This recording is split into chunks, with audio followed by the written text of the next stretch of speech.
Isang mapagpalang araw na naman sa inyong lahat mga kadip. Ang project natin ay itong halimaw na ito, Yamaha NMAX version 2 Camo Hologram Finish, na gagawin natin gold effects niya na hindi makukompromiso yung pagre-rainbow effects niya. At kasama ko dito sila Boss Anthony, Boss Rodel at si Boss MJ natin. Inuumpisahan na nga ni Boss Anthony tanggalin yung mga sticker na nakakabit sa kaha ni Bossing. Ang dating combination kasi neto ay black and red, kaya iibahin naman daw ni Bossing yung concept niya for today's video. At pagkatapos niya, nalihan na rin niya ni Boss Anthony lahat. At pagkatapos ng paghuhugas ni Boss Buboy, si Boss MJ naman ang magpapatuyo ng mga panel na yan. At pagkatapos, dede-grease naman natin siya isa-isa. Este ni Boss MJ pala. At i-apply na natin yung primer surfacer agad-agad. Pagkatapos natin mag-primer, syempre, i-apply na natin agad yung ating pinaka-base color sa ating pattern na hologram. So, ang base natin dito ay black, kaya black yung ina-apply natin ngayon. Tapos, rektahan na tayo agad sa hydro dipping. Yung ibang parts pala ni Bossing, ginawa naming honeycomb finish na silver base.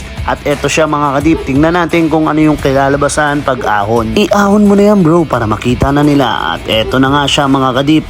Maliliit na parts lang naman para pang balance daw or pang contrast. After flash off mga kadip, eto na. Ilulubog na natin yung side cover ni Bossing na naka hologram camo natin. Dahan-dahan lang yan para lahat ng singit-singit ay mapuntahan ng design. Onting alog, tapos flex na. Ang ganda. Talaga naman nagre-rainbow effects every galaw-galaw, oh. Ganda. Next panel. Front side cover, same pattern na ilalagay at dahan-dahan nating ilubog, 45 degree. At flex mo na. Tingnan natin yung shade niya. Ayun, may rainbow din and napakaangas din. Pagkatapos nating ilubog lahat at si Boss Anthony ang maghuhugas naman ng mga panel na yan. Ayan siya mga kadipo. Shoutout Boss Anthony. At proceed tayo agad sa papatuyo. Boss Buboy naman ang gumakana ngayon ng pagpapatuyo mga kadip. At ayan oh, pogi. Kuya, sige na. You always in my mind. At pagkatapos patuyuin lahat, eto na sila mga kadipo. Ready na i-apply ang ating gold toner or pinaka top color. Parang naaamoy ko after mapanood ng mga kadip natin tong video na to ay dadagsana naman ang magpapagawa ng hologram. At eto na nga, ina-apply na natin yung top color natin na gold toner. So hindi na ako magbabanggit ng brand dahil may mga brand na tayong ginagamit dito na syempre kailangan natin protektahan. Pero kung ano yung mga gamay nyong pintura na gaya ng gold toner na gamit ko ngayon, eh kayo na pong bahala mga kadip. At ayan, makikita nyo naman na madali siyang kumapit or kumulay. Kaya itong paint system lang na to pagdating sa mga candy ang ginagamit ko. So ayun, flex naman natin siya. Lahat na applyan na natin. Tingnan natin yung pagkaka-rainbow niya kung nawala ba. At hindi naman na kompromiso, 'di ba? Kita nyo naman every angle na ginagalaw natin siya, sumusunod pa rin yung pagre-rainbow effects niya.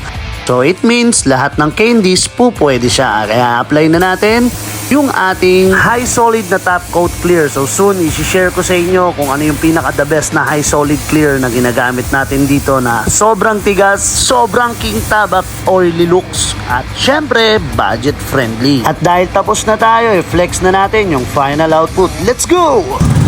Ito. Ito.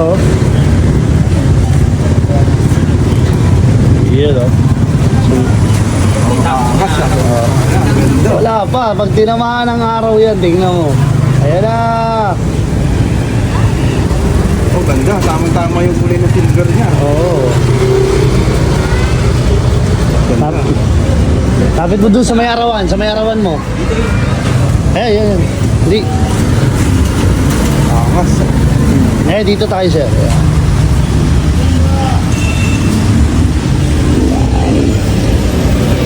Yan, dyan mo siya tingnan sir. Ito talaga tunay na beauty niyan. Ganda. Sulit na sulit ah. Himasin mo sir.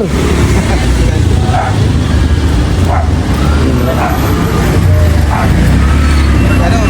Papasigit ako sa lingunin ganyan sir. Lingunin ganyan. Oo. Galing ko to. Pangit. Ha? Pangit na. Ano yung view niya? Oo, kailangan clear na to, clear. Para makita yung ano. Sir, ano lulutan ko? Ako sir, Ayos. ano masasabi mo sa motor mo ngayon? Nasulit na sulit, boss. Lumabas ba yung gusto mo? Oh, lumabas. Lumabas. Sakto-sakto. Yan yung Ang angas. Ang angas. Abangan nila yung part 2 nito. Oo, ay yung pagbalik no. Pagbalik nito, yung Yung inner naman, forged carbon no. Sports carbon natin. O, baka may pa-rate ako sir, 1 to 10. 1 to 10 eh, 12 to. 12. Kasi puro 11 sila. Puro sa akin, 11, 12 naman ha. Sige, sige. So, sir, baka may shoutout. Tapos sa misis ko tsaka sa anak ko, dinagdagan yung budget ko eh. Boss, maraming salamat. Salamat, ah. Ingat po. Ingat kayo ni Bossing. Anong sentence natin yung ano, bayad ko. At ayun nga mga kadip, natapos na naman tayo ng solid na trabaho at nakita nyo naman kung gaano ka-genuine yung ngiti at yung reaksyon ni Bossing, sobrang legit. Imaginein mo kung hindi ka nasunod sa itsura na gusto mo sa motor mo. Ganun ba magiging reaksyon mo? Diba hindi?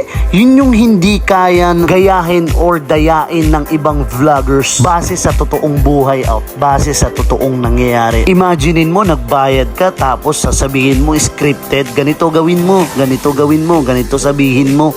Siyempre, hindi ka papayag nun, di ba? Ngayon, masasabi kong ibang-iba ako sa ibang mga vloggers na napapanood nyo mga kadip. Dahil hindi ako nagko-content dito ng nag-i-script ng hindi totoo para lamang sa pangsariling kapakanan o pangsariling kagustuhan. Yung ngiti at saya ni Bossing, sapat na para mas lalo pa naming galingan sa mga susunod na project. Ito yung legacy na masasabi kong maipapamana ko sa mga anak ko na kumikita ako ng pera dahil sa passion ko at nakakapagpasaya kami ng mga tao ng team ko. O baka may mambash na naman dyan, sabihin madrama. Ang sarap lang kasing i-share sa inyo kung ano yung saya na nararamdaman namin sa tuwing aalis ng nakangitit, masaya ang aming kliyente galing sa shop namin. Kaya to God be the glory dahil nakatapos na naman tayo ng projects na solid. At maraming salamat sa mga naka-sponsor sa Paulworks Hydrographics. Mabuhay kayong lahat!